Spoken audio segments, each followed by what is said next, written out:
You're listening to Four Things to Know, a WCCO daily news podcast. Today is Monday, April 27th. I'm Johnny Kahner. Thanks for listening and watching Four Things to Know. Let's get to your top story today. Over the weekend, a gunman tried to enter the White House Correspondents Dinner in Washington, forcing the president and cabinet members to evacuate and cancel the event. It's just the latest example of political violence in our country. And here in Minnesota, state lawmakers are responding to their own experience last summer. WCCO's Caroline Cummings has the report from the Capitol.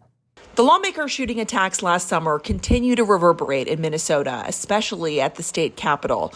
Last June, authorities say a man posing as a police officer showed up to lawmakers' homes in the middle of the night and assassinated former House Speaker Melissa Hortman and her husband Mark, 90 minutes after shooting and wounding Senator John Hoffman and his wife Yvette, whose recovery continues.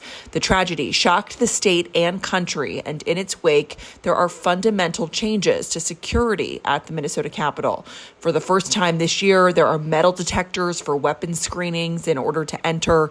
And lawmakers agree that politics is in a different place today, that being an elected official brings with it higher risks. In response, the legislature this year is advancing increased funding to keep that security going beyond just this session and to create a new special unit to be dispatched to lawmakers' homes and other constitutional officers' homes if they face identified credible threats. Number 2 today, a murder suspect in a shooting that put a local mall on lockdown is expected in court this afternoon.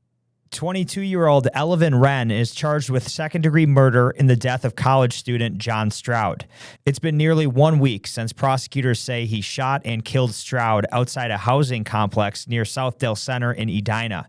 Investigators say surveillance video shows the two men getting into a fight before Stroud was shot. According to authorities, Wren and 3 others ran from the scene.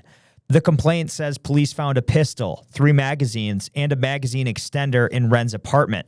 As the investigation continues, the victim's mother, Julie Stroud, remembers her son as her angel. I love my boy. I loved him dearly. I'm crushed. His sisters are crushed. His cousins are crushed. His nephews who grew up with him are just they're devastated. I want justice. That's all I want. I want the truth. You know, I'm a God-fearing woman, and I know you're supposed to forgive, but this is going to take a minute to forgive. Police did initially arrest 3 others in connection to Stroud's death. However, the county attorney says there was not enough evidence for charges against them, and they were released. Your third thing to know today, dozens of people in St. Paul gathered at the state capitol for the 3rd annual Somali Day. Faith leaders, elected officials, activists, and 24 organizations from across Minnesota are taking part in the rally. John Lauritsen is at the Capitol. I want to play you his report from about noon today. John also heard from attorney Abdisalam Moomin and activist Malika Dahir. And a rally began here at the Capitol Rotunda behind me at 10 o'clock this morning. That rally is still taking place. A number of speakers have turned out to show their support for Somali Minnesotans. It's estimated that well over 100 people are gathered inside the rotunda right now. The 3rd annual Somali Day at the Capitol comes after the Feeding Our Future fraud indictments and also Operation Metro Surge, which targeted in part members of the Somali community. Now, speakers here today say that's why it's more important than ever to come together for unity and acceptance. The Somali Americans community of Minnesota is a very resilient group of community members who partake in their role in society. We worked hard, built businesses, raised families, and became an integral part of the fabric of this state. We also heard from State Senator Jim Abler, who has shown his support for Somali Minnesotans over the past few months, and also Senator John Hoffman, who was shot in his home last summer. He spoke today. Also, his message, very similar to everybody else. He's pushing for acceptance and unity across the state. And your fourth thing to know today, a huge night for the Minnesota Timberwolves. They are looking to close out the Denver Nuggets in 5 games tonight in Denver. But if they are going to do it, it'll need to be done without superstar Anthony Edwards and Dante Divincenzo. Divincenzo, we'll get to him first.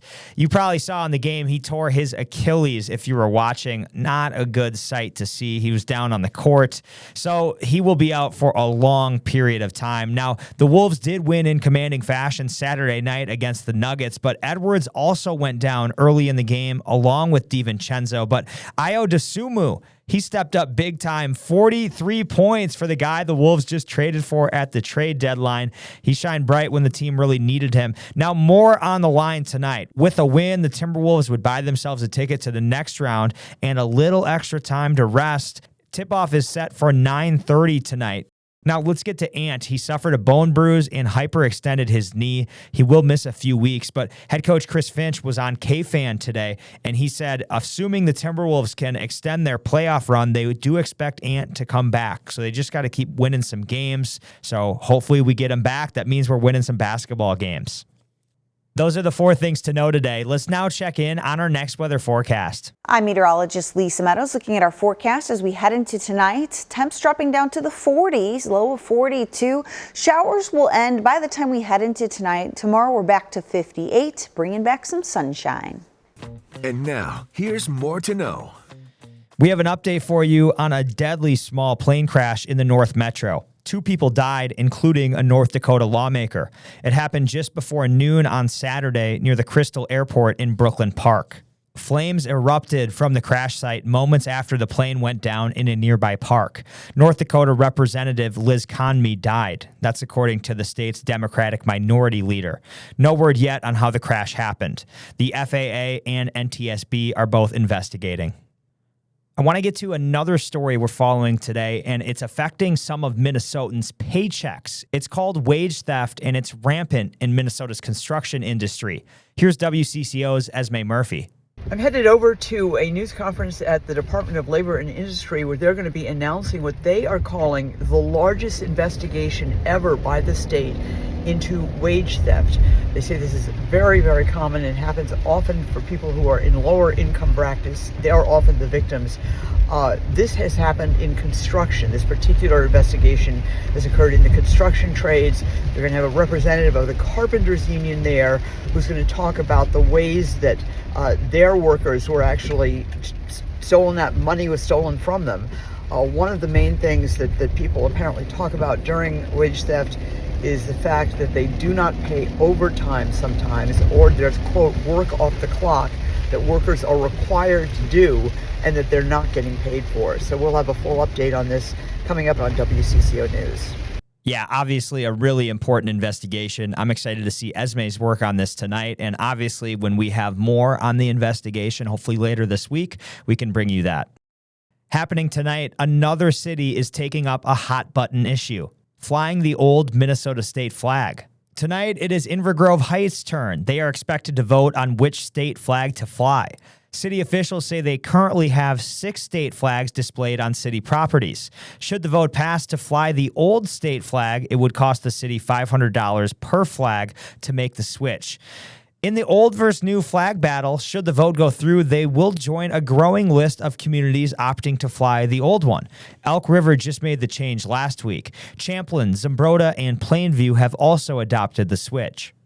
I want to take you back out to the state capitol. Today, lawmakers are voting on a bill that could give harsher penalties for grooming. The bill would make it a felony offense. WCCO Investigates has been following the story of Hannah Lepresto. She has shared her experience with lawmakers, and now legislation to make that change will be on the House floor today.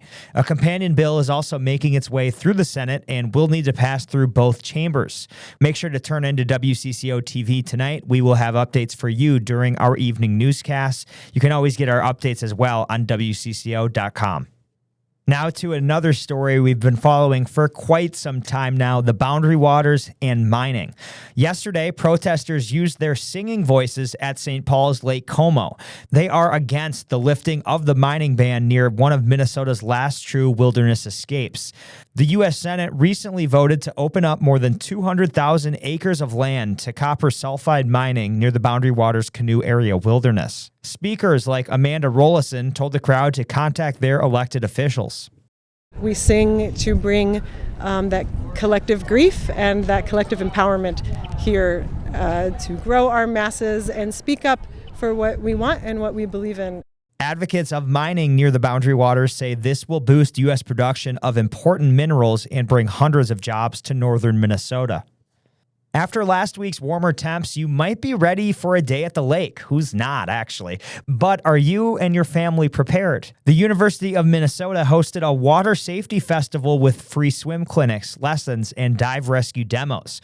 Organizers say the event is important for protecting the community. Don't swim alone is one thing, especially at lakes and stuff, especially unguarded facilities. Make sure that you are comfortable in the water. If you're not, there's no shame in wearing a life jacket. And make sure that you have a U.S. Coast Guard approved life jacket and that it's well fitted. According to the Minnesota DNR, there were 46 non-boating related drownings in 2024. All right, let's get to some sports headlines. The Wild with a huge win on Saturday. They are in Dallas for tomorrow night's Game 5, a massive Game 5 with the series tied at 2-2. Now, in good news today, if you're a Wild fan, Matt Zuccarello, he did practice with the team today. Hopefully he makes his return tomorrow night. The Twins begin a 7-game homestand tonight. Unfortunately, though, they're not playing very good baseball. They have just one win in their last 10 games. They've lost 5 games in a row. Yeah, not great. Hopefully it gets a little better at Target Field if you're going out there. The Seattle Mariners are in town. Oof, let's get a win. And quickly to go for football, the football team had 36 newcomers join the program after last season. Talk about the transfer portal, right?